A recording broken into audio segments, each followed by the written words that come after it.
There you go, Mr. Secretary. And we're moving as fast as we can.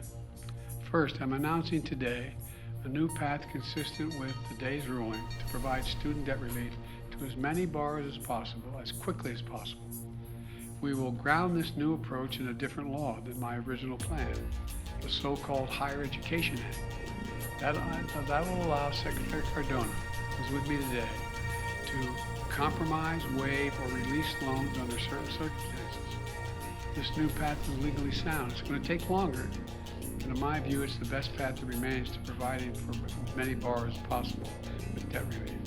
I've directed my team to move as quickly as possible on it.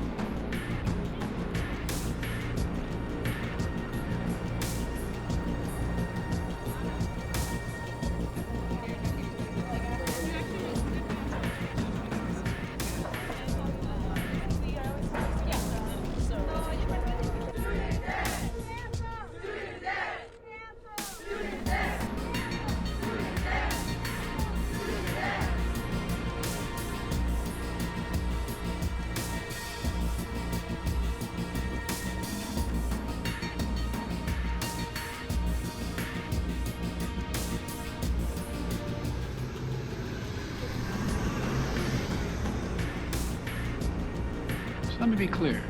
For Republicans in Congress, it's not about reducing the deficit. It's not about fairness of forgiving loans. It's only about forgiving loans they have to pay. Today, the Supreme Court sided with them. I believe the court's decision to strike down my student debt relief program as a mistake was wrong.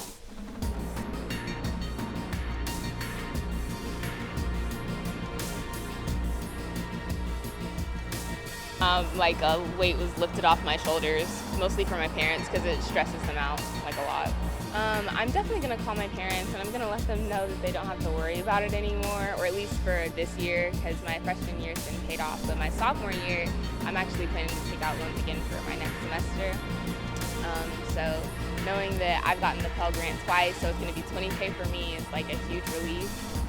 And I'm just excited at this point.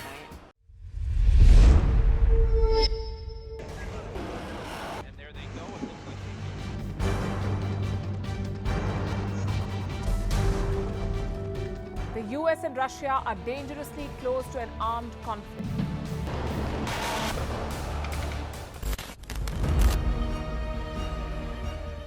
This year, 2023, New Delhi will be the capital of global diplomacy.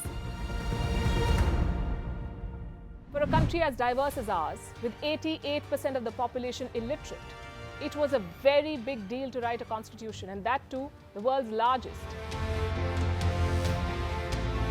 Meanwhile, if we may, here's a Republic Day gift from India for the BBC. A list of suggestions for the BBC for their upcoming documentaries. Number 1, the Kohinoor and the colonial loot. Number 2, an outdated monarchy and unhealthy obsession with the royals. Number 3, racism in 2023. We're waiting.